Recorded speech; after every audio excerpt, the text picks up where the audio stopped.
In today's video, we're going to be tackling an exhaust leak on this F134. This is in a cab over FC150, but it'd be the same procedure for your CJ 3B, 5, or whatever you're working on. So you can see here we have some exhaust blowout from this side of the manifold. You can see the soot on the cylinder head, and I can also hear it while driving. Unfortunately, this isn't just a gasket issue. This manifold is pitted and worn from years of a leaking exhaust gasket. So over time, the exhaust fumes blowing out here actually causes pitting between the condensation and just the gases escaping to the point where this manifold is no longer flat. You could try and weld it and machine it flat, but we have a better solution. For this video, I'm going to be using some excellent new parts from Willys. So we have a reproduction cast exhaust manifold, and the F-head utilizes a 3-piece gasket with little steel rings on the outside flanges. So this new manifold has a perfectly flat machined surface that will accept these new gaskets, hopefully before any damage is done to the cylinder head.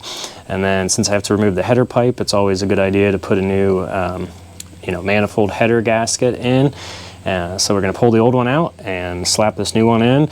It'll get rid of some fumes, some noise, and just be overall more healthy for the engine. Whether you're working on a CJ or a cab over, it's a pretty easy procedure. All you're really going to need is a couple of 9/16 options. I use my impact gun for the ones I can get to.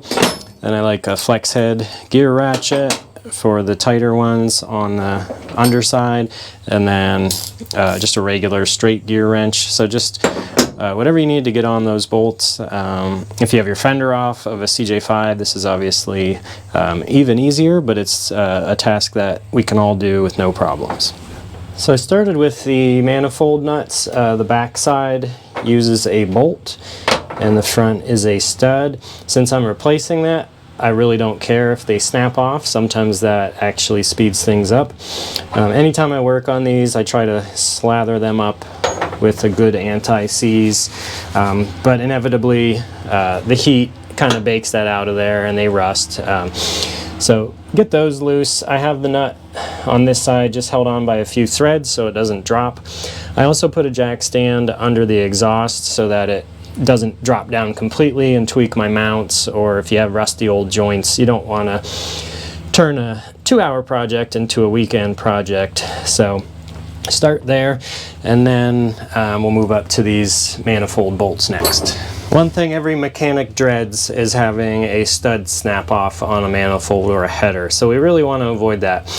So while you did see me have my impact gun out here, I always break them loose by hand because you just have a better feel for how tight it is. If the stud unthreads from the head, that's totally fine. You can replace the stud or remove the nut and then reinstall the stud. That's one of the best case scenarios because then you know you don't have anything broken off. And historically for me, this one always breaks. And on the FC, the back manifold bolt is actually really easy to get to, so it's not a huge deal. But on a CJ, you have the firewall right here, so really take your time. I've had this engine apart and installed new gaskets recently, so I was pretty confident they would all come out just fine, but you never know. So far it all feels really good. There are two down here as well.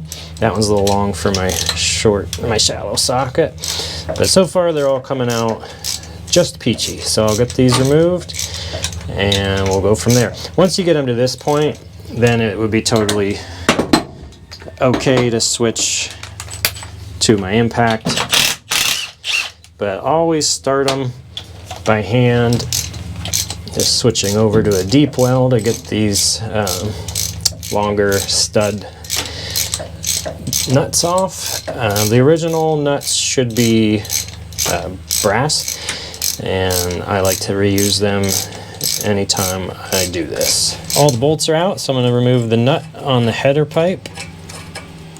Notice that's one of the brass nuts. Save that one, and it just has to drop down enough to be able to wiggle out, and then it should just pop right off. I'm not worried about ripping the gasket or anything. We're putting all new gaskets in. So you have to take it off straight because it's a bit of a snug fit, and remove it just like that. So you can see there, that exhaust gasket wasn't even in straight, and it is toast. So it would have helped a lot if that was up here, but this has a lot of erosion or corrosion. Same way on the back, this thing is toast. So you could machine this flat, but thanks to Kaiser Willys, we have a quick, easy fix. Next up, I'm just removing the old gaskets. They should pop right off. You can see these are in pretty bad shape. So we'll get this all cleaned up. The cylinder head itself, I can't tell if it's flat, but it looks in really good shape. There's no pitting or obvious signs of damage to the cylinder head. You can use whatever method you think is best to clean this up. I like to take a little wire wheel and just clean. You really only have to do around where the gasket surfaces are, and that'll get rid of any rust or old gasket debris.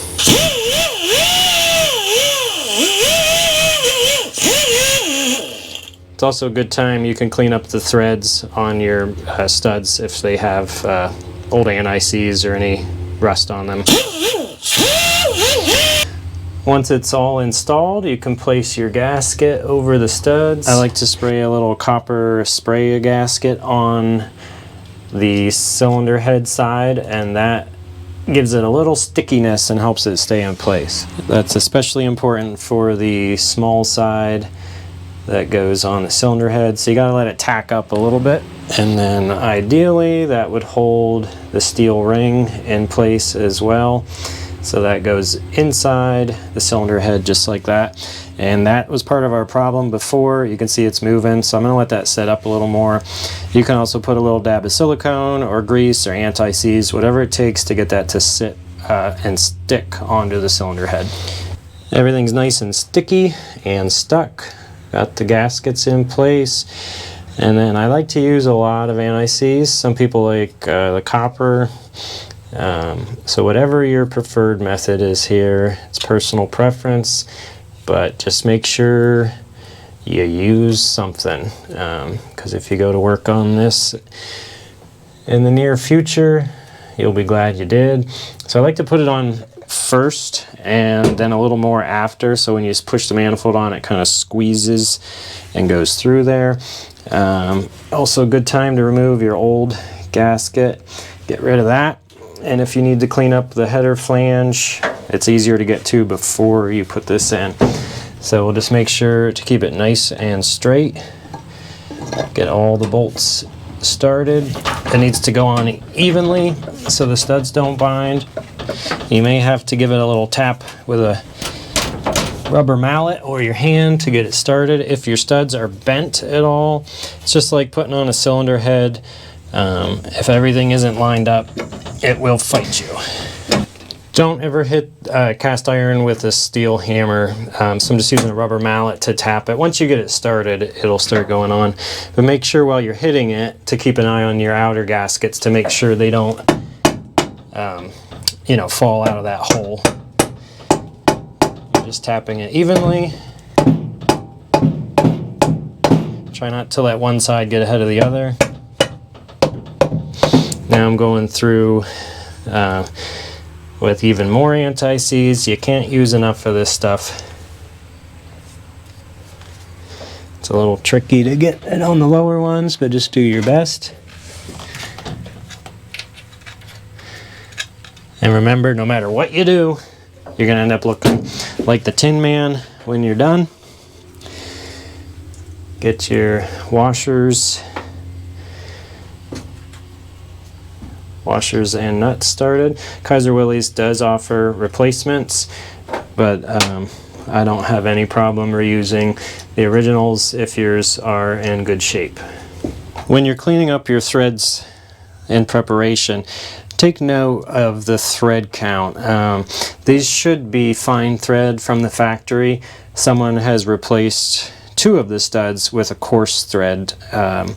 So make sure you're not trying to, you know, if you have a mix of coarse and fine thread, that you're not trying to thread on a fine thread nut on a coarse thread stud, because it's not going to go real well. So if, just something to take note of. Yours may be all fine thread and correct, but a lot of times these studs get broken or replaced and people don't put the correct ones back in place. Okay, everything is started.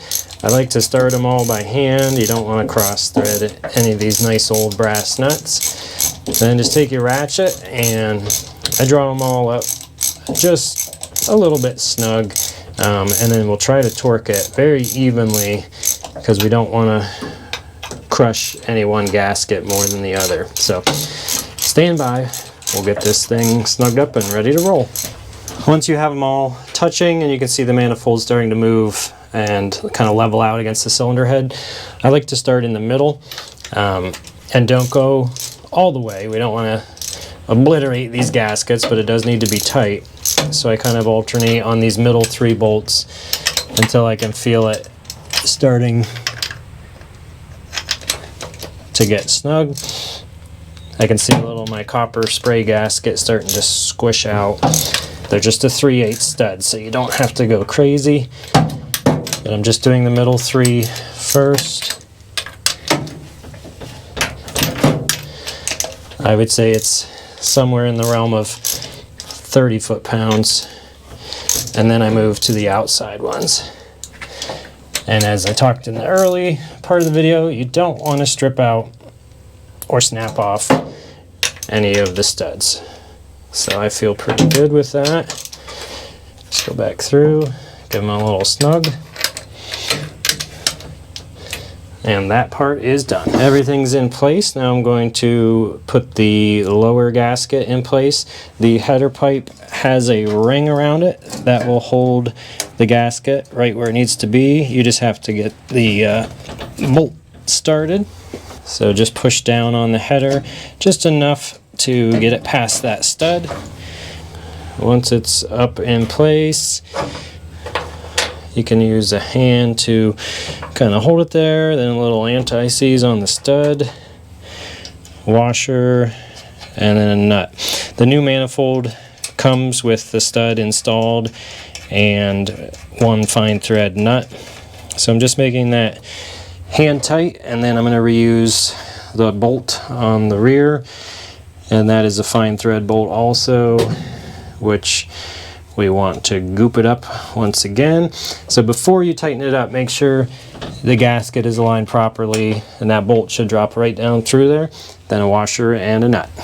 Be sure to torque it down evenly by hand, and make sure that that inner flange is going up inside the manifold, so those pieces fit together with the gasket around them. That's what gives it the good tight seal. And don't use an impact gun on this, because you don't want to snap off the stud or crack the manifold. Just snug it up. This job is complete. Everything's sealed up and looking good, and we should have a leak-free, fume-free ride.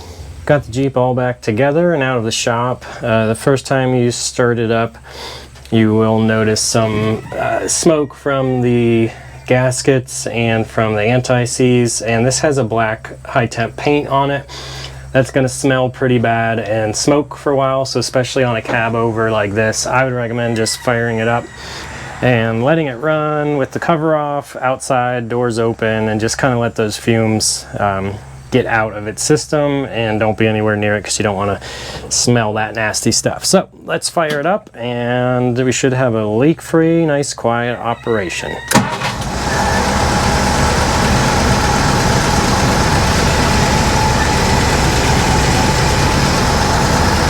Sounds great. No more exhaust hissing sound, and I was getting actual smoke right out of there.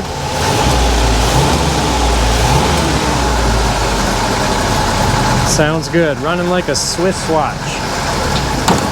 As always, the links to every part I used in this video will be in the description below. Be sure to use code REDEYEGARAGE10 at checkout to save 10%. Thanks for watching. Catch you later.